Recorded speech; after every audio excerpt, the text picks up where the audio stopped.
नमस्कार देश के सभी पेंशनधारकों आप सभी का स्वागत है। पेंशनधारकों आप सभी की ईपीएस पेंशन को लेकर इस समय की बहुत ही बड़ी खबर है। इस समय पेंशनधारकों आप सभी के लिए केंद्रीय कर्मचारी को अब बिल्कुल इंतजार नहीं करना पड़ेगा। अगले महीने मिल जाएगी ओपीएस का लाभ, यानी आप सभी की ईपीएस पेंशन पर बड़ी खबर है। हालांकि केंद्रीय कर्मचारी को अब बिल्कुल इंतजार नहीं करना होगा, इसको भी लेकर यहाँ पर बड़ी खबर है।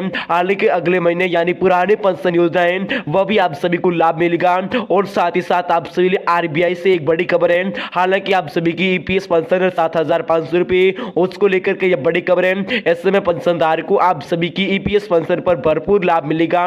2024 के अंदर आप सभी की ईपीएस पेंशन पर बड़ी खबर है। पेंशनधारकों आप सभी की ईपीएस पेंशन की बात करें, जिसमें भारतीय रिविजन बैंक आरबीआई ने अपनी रिपोर्ट में महंगाई भत्ते में संबंधित पुरानी पेंशन योजना डीए को लेकर चेतावनी दी थी। उसमें यह बताया गया था कि ईपीएस पेंशन लागू करने में राज्यों में वित्तीय दबाव बढ़ेगा।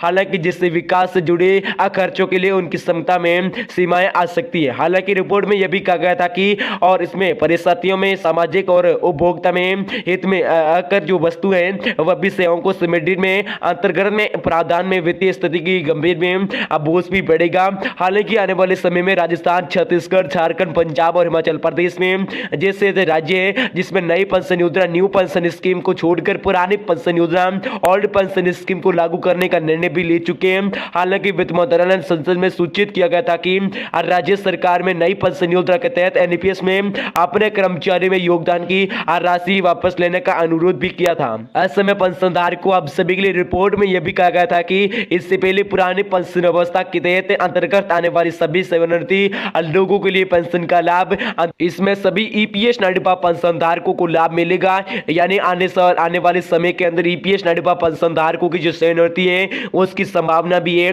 और वे 2060 से दशक में आज तक पुरानी पेंशन योजना के तहत पेंशन प्राप्त करेंगे। इससे राज्य में वित्तीय स्थिति और राज्य में घाटे में तेजी से गिरावट हो सकती है। ऐसे में रिपोर्ट में यह बताया गया कि कुछ राज्य से ऐसे अपने बजट में राजकोषीय घाटे में बढ़ाने में जो योजना है, जो पेंशन योजना है, इसके तहत उनकी वित्तीय स्थिति की औसत से अधिक दबाव डाल सकती है। ऐसे में यहाँ तक कि राज्य में केंद्र सरकार कर्ज स्तर भी औसत से अधिक है। इससे पहले राज्य जो फिक्सत है जिसमें कंडीशन में गंभीर समस्याएं आ सकती हैं। इससे पहले उनकी वित्तीय स्थिति सुधार लाने के लिए कोई भी योजना हाल फिलहाल में नहीं है, इसकी दिक्कतें भी आ सकती हैं। हालांकि इस रिपोर्ट में आप सभी के लिए बताया था कि पुरानी पेंशन योजना को लागू करने में राज्यों को भी वित्तीय चुनौती का सामना नहीं करना है। हालांकि इससे आने वाले समय में वित्तीय स्थिति सुरक्षा का विकास का चुनौतियां भी आ सकती है। ऐसे में पेंशनधारकों आप सभी की ईपीएस पेंशन पर यहाँ पर आरबीआई ने ईपीएस नाइडपा पेंशनधारक की जो पुराने पेंशन योजना है उसको लागू करने की चेतावनी जारी की थी।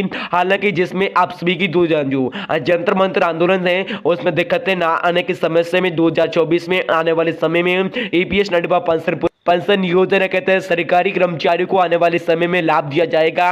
इसी के साथ साथ जो महंगाई भत्ता है वह भी 50% बढ़ा दिया जाएगा। हालांकि फिलहाल में ईपीएस नाइडपा पेंशन धारकों की जो मांगे हैं वह भी स्वीकार की जाएगी। इसके तहत आने वाले समय के अंदर सभी ईपीएस पेंशन धारकों की वेतन सीमाएं वह भी 25,000 रुपए करने का ऐलान जारी किया जा रहा है। हालांकि वित्त मंत्री निर्मला सीतारमण ने बजट में घोषणा करते हुए कहा था कि